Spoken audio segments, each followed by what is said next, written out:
17h et nous allons écouter pour une demi-heure Dominique Jeannereau, qui est senior lectureur en études françaises à la Queen's University de Belfast, qui a fondé le groupe de recherche international, alors à l'anglaise, Crime Fiction, j'imagine, et qui collabore au projet Detect, et qui travaille sur San Antonio, qui a publié récemment La Passion de San Antonio, Frédéric Dard et ses lecteurs, presse universitaire de Savoie en 2021, et qui va donc là nous parler de Patriarche et Saints innocents, le roman noir de l'affaire sauvage. C'est donc une communication sur le dernier roman de Michel Houellebecq. Voilà, qui est paru.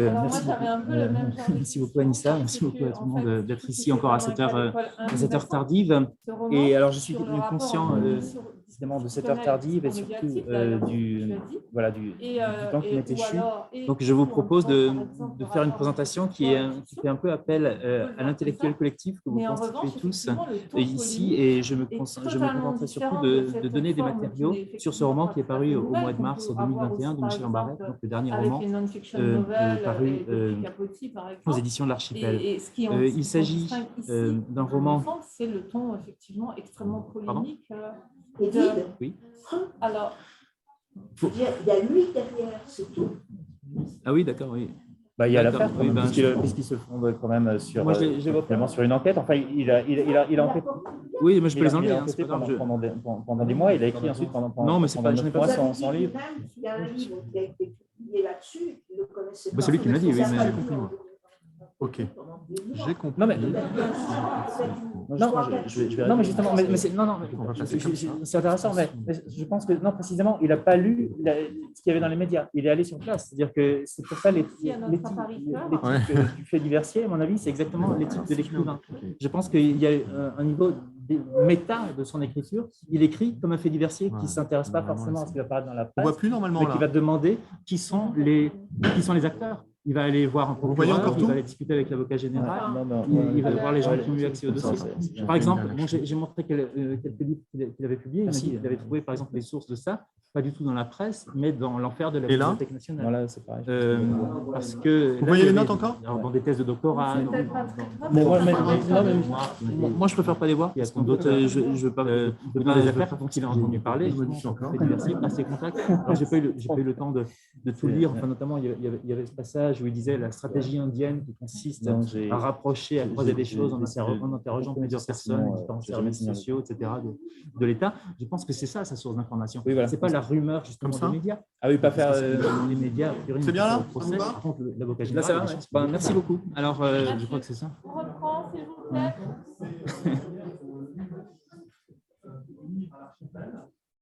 Ça va comme ça? Tout le monde peut voir? Alors, le problème, bien sûr, c'est que la qualité évidemment visuelle n'est pas terrible, si je me permets cette critique.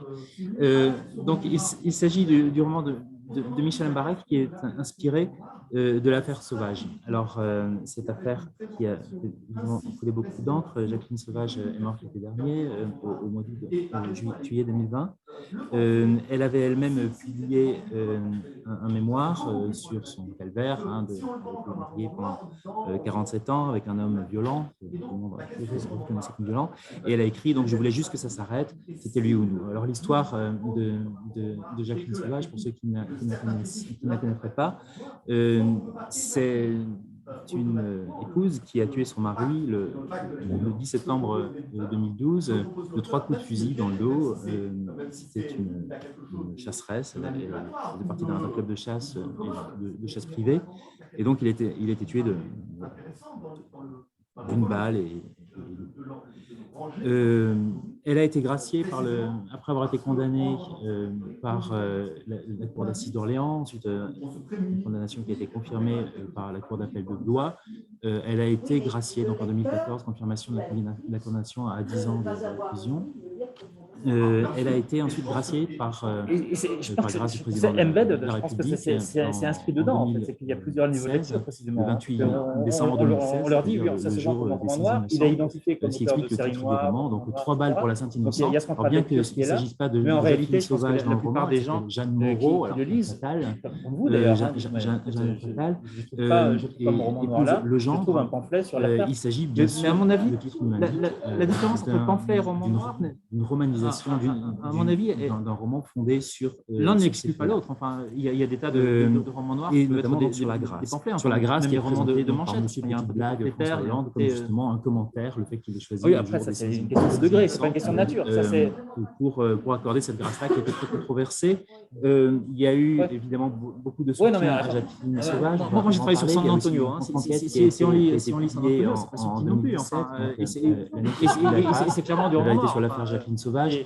Et au diable, que Michel Ambarac ne connaissait pas. Qui a aussi écrit des romans noirs.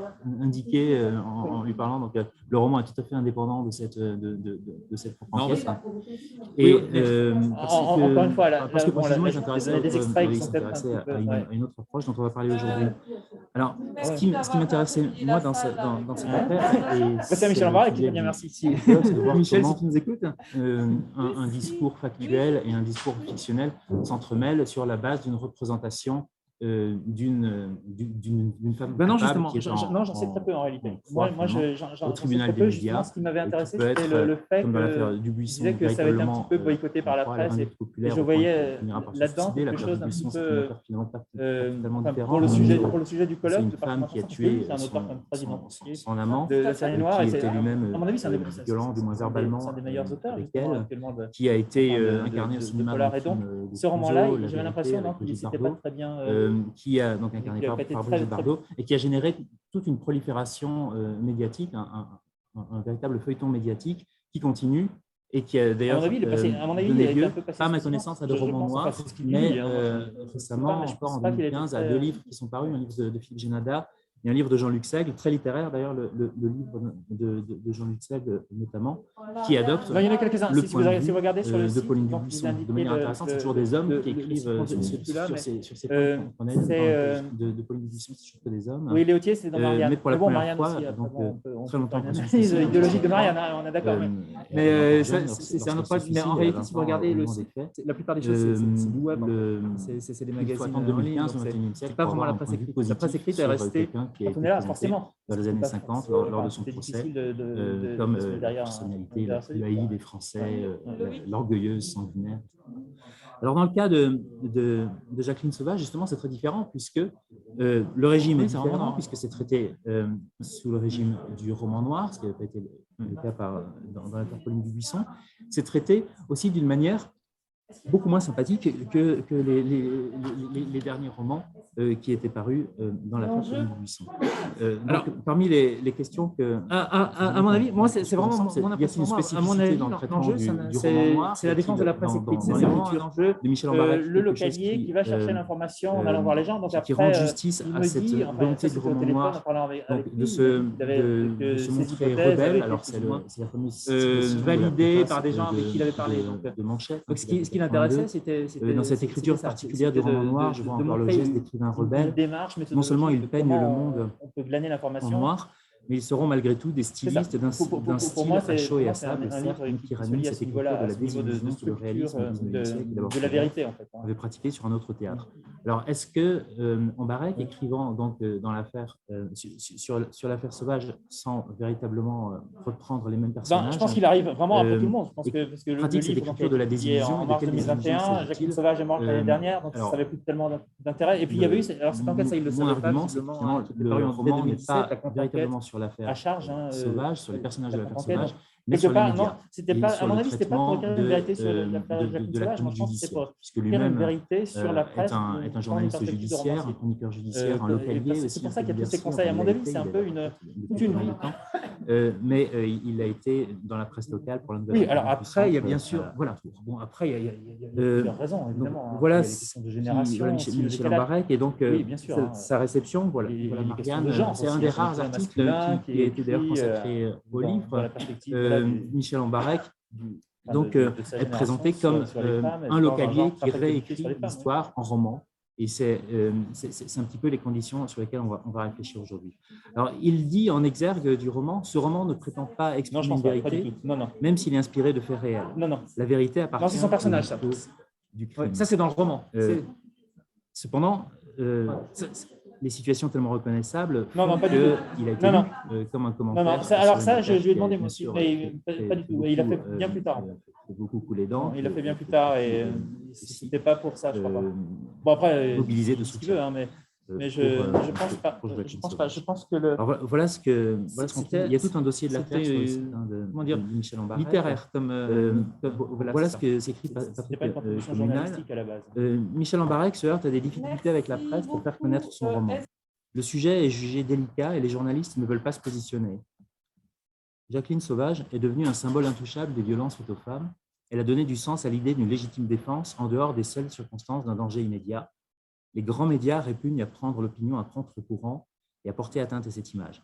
Alors, toute la question de la légitime défense, c'est celle qu'on voit sur la couverture du livre. Hein, c'était lui ou nous, donc une situation qui, en réalité, n'a pas été reconnue. Elle ne peut pas être reconnue par le droit français puisqu'elle invoquait, son avocate invoquait pour elle la notion de légitime défense préventive qui n'existe pas en droit français, qui existe en droit américain dans certains États, notamment la Louisiane, qui permet effectivement de se défendre avant une agression. On aurait pu argumenter peut-être avec une agression continue, bien sûr, parce que 47 ans de mariage et de violence, ça peut quand même considérer. Mais en l'espèce, le réquisitoire de l'avocat général à Blois était extrêmement défavorable à l'accusé, ce qui a provoqué la réaction médiatique qui est le contexte finalement dans lequel s'inscrit le livre de Michel Ambarek. Il s'agit non seulement d'un contexte judiciaire, mais d'un contexte médiatique. Le téléfilm d'Yves Régnier, qui était sorti en 2018, qui était diffusé sur TF1 en 2018, a changé. D'ailleurs, c'était Lui ou moi. Le mémoire de Jacqueline Sauvage s'appelait C'était Lui ou nous, parce qu'elle protégeait aussi ses filles, ses trois filles, des violences de Norbert Marot, son mari. Donc là, c'est plus focalisé sur la défense de Jacqueline Sauvage. Ce téléfilm a été vu par 9 millions de personnes et Muriel Robin disait que c'était une des choses pour elle dont elle était la plus fière, d'avoir eu un effet sur la vie des gens et de pouvoir contribuer à la reconnaissance des souffrances des femmes victimes de violences conjugales. Parmi les soutiens, donc une pétition qui a influencé sur la décision du président de la République. Vous voyez, beaucoup de la presse en a fait les premières pages. Et puis, il y a bien sûr un contexte, puisque c'est les années 2015, c'est les années qui vont voir le mouvement MeToo. Il y a je suis Charlie, qui va devenir Je suis Jacqueline Sauvage. Il y a les Femen. Enfin, il y a tout un réseau médiatique qui fait que écrire, comme le fait Michel Ambarek, un roman qui est une contre-enquête finalement à charge de Jacqueline Sauvage, arrive dans un horizon médiatique qui questionne véritablement ce que peut faire le roman noir lorsqu'il est contre la plupart des médias, non seulement contre la plupart des médias, mais aussi contre le zeitgeist, contre l'ère du temps dominant, pour lequel Jacqueline Sauvage est devenue un symbole. Et symbole d'une cause, bien sûr, juste, et d'une cause que tout le monde entend enfin défendre, c'est-à-dire les violences faites aux femmes, la protection des femmes contre les violences. Pour ce faire, Michel Ambarek revient finalement à son premier roman, qui était une critique des médias déjà. Sur la ligne blanche, Michel Ambarek était j'ai dit que c'était un styliste du roman noir. Il est influencé par des auteurs comme James Cain, comme James Lee Burke, par René Fallet aussi dans un autre domaine. Mais à la base, c'est aussi un journaliste rock qui a écrit pour le journal Best et qui a fait son premier roman, donc paru en 1984, sur le milieu du show business. Donc, en écrivant une chronique judiciaire en tant que localier, en tant qu'expert des affaires judiciaires, il retrouve, à cause de la médiatisation de cette affaire, finalement, c'est sa première vocation, qui est celle de la critique des médias. Une critique des médias romanesques, qui est une critique de substitution. Par exemple, le site dont on parlait avec Lucie l'autre jour, Acrimed, n'a pas couvert, d'ailleurs peu de sites ont couvert, peu de sites critiques des médias ont couvert cette présentation de l'affaire Jacqueline Sauvage. Donc, Embarek se retrouve véritablement dans une situation où il peut donner libre cours à ses réflexes déontologiques, éthiques, méthodologiques de journalier. Et c'est ce qu'on va voir à travers donc, une lecture du roman sur laquelle on pourra ensuite réagir ensemble dans quelques questions. Tout le roman se présente comme un très long article, un article de 50 000 mots, si vous voulez.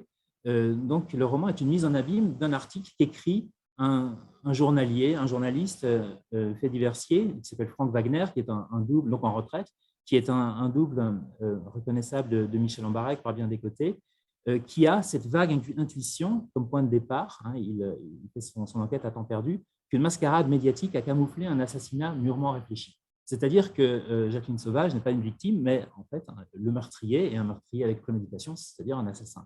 Donc, on est très loin de la légitime défense, même préventive, qui n'est pas reconnue par le droit français. Donc, voilà ce qu'est le roman, puisque le titre est le même. Le titre de l'article, c'est le titre du roman, hein, 3 cartouches pour la Saint-Innocent, est publié dans une revue fictive, bien sûr, parce que la raison d'écrire le roman, pour Michel Embarek, c'est qu'il n'a pas pu écrire d'article sur le sujet, bien sûr, pour beaucoup de raisons, notamment absence de preuves, il faut bien dire. Il s'agit de spéculations, il s'agit d'hypothèses qui ont été discutées avec des témoins de l'affaire, des gens qui ont couvert l'affaire, ce qui n'est pas le cas d'ailleurs de la plupart des gens qui sont prononcés sur l'affaire, bien entendu. Mais donc voilà ce qu'est le roman. C'est une mise en abîme d'une enquête impossible, d'une certaine manière, en tout cas d'un article impossible, d'un article très long, impossible aussi par sa longueur.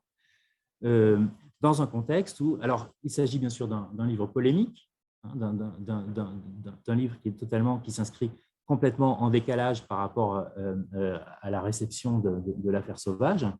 Il dit, mais qui se souciait encore de la presse écrite, mais qui par le même coup donc, devient une défense de la presse écrite dans un environnement médiatique dans lequel elle est devenue minoritaire. Et là, je pense au livre de Lionel Ruffel sur le brouhaha médiatique dans lequel l'écrit et la littérature se trouvent minoritaires. Donc, quelque part, Embarek écrivain ou Embarek journalier se retrouve dans cette position minoritaire de l'écrit par rapport à un environnement médiatique qui le dépasse et qui le noie en réalité.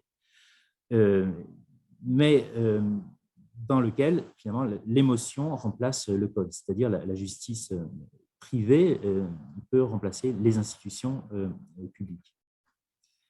Autrement dit, voilà l'affaire telle qu'elle est résumée dans le livre. L'article est conçu comme une succession de miroirs aux alouettes. Donc, je cite le roman qui parle de l'article.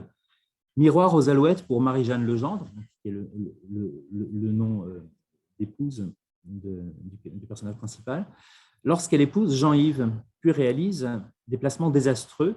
Ça, c'est une spéculation de la part de... Hein, ce n'est pas quelque chose qu'on a dit dans l'affaire Sauvage. Et enfin, confie son sort à une avocate félonne.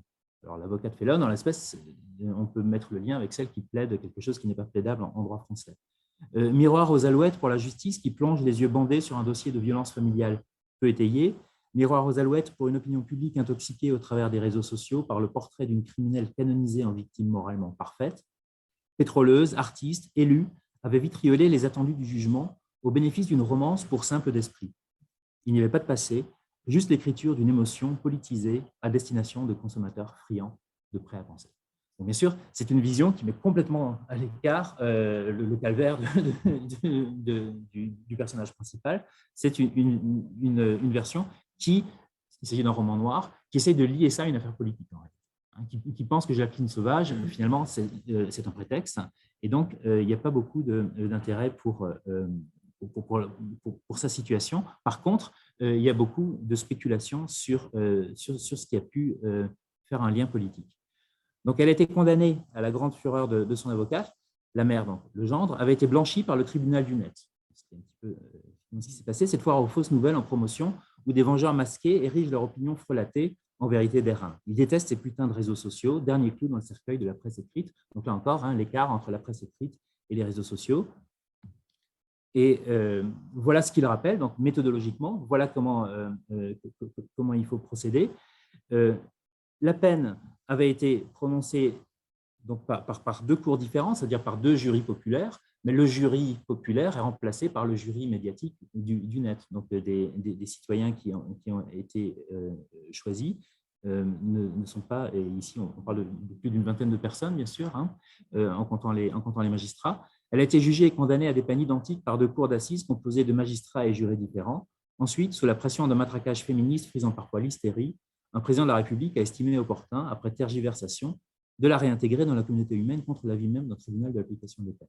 Ainsi a-t-il bafoué une institution dont la Constitution faisait le garant. Oui, hein, le président de la République, c'est bien sûr le garant de la justice, l'article 64 de la Constitution. Voilà. Alors, à ce point-là, donc, vous voyez, hein, on peut continuer les citations du roman. Je n'ai pas choisi nécessairement les plus polémiques. Enfin, je n'ai pas choisi non plus les moins. J'ai pas choisi les moins polémiques non plus. Quel dommage, quel dommage. J'ai pas un peu choisi les moins. Hein. Mais il est clair que, vous voyez, la question finalement qu'on se pose par rapport au roman noir dans le décalage par rapport aux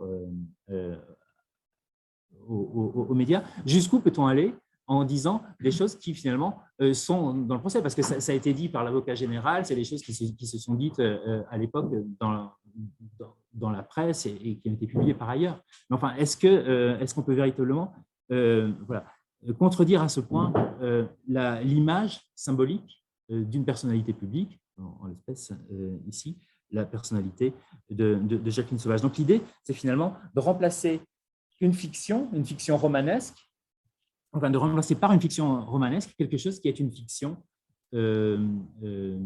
médiatique. Le personnage de cette Madame Legendre dans le roman montre en Embarek une pure fiction médiatique, une création de gens qui n'ont assisté à aucun des procès, qui disent le contraire sans avoir eu accès aux faits de ce qu'ont dit les gens qui ont eu accès aux faits, c'est-à-dire les jurés en l'espèce. Voilà. Et surtout, donc la question, alors ce n'est pas d'un grand intérêt en soi pour la compréhension de la manière dont Embarek se positionne, mais pour lui, pourquoi est-ce qu'on est remonté jusqu'au président de la République? Alors, il va chercher finalement une histoire de manipulation politique derrière laquelle il y a le personnage qu'il appelle, enfin, on reconnaît le président Karcher, évidemment, on reconnaît Nicolas Sarkozy derrière, pour déstabiliser le président Hollande, hein, pour lui faire faire quelque chose finalement qui est contraire à son intérêt, qui l'oblige à sacrifier ses principes finalement et sa fonction présidentielle. Pour quelque chose donc, qui n'était pas fondé sur le droit, mais seulement sur l'esprit du temps et sur la politique. Donc, en cassation, le dossier n'avait aucune chance d'aboutir. Et surtout qu'en se plaçant donc, sur l'expertise, il conclut que non seulement la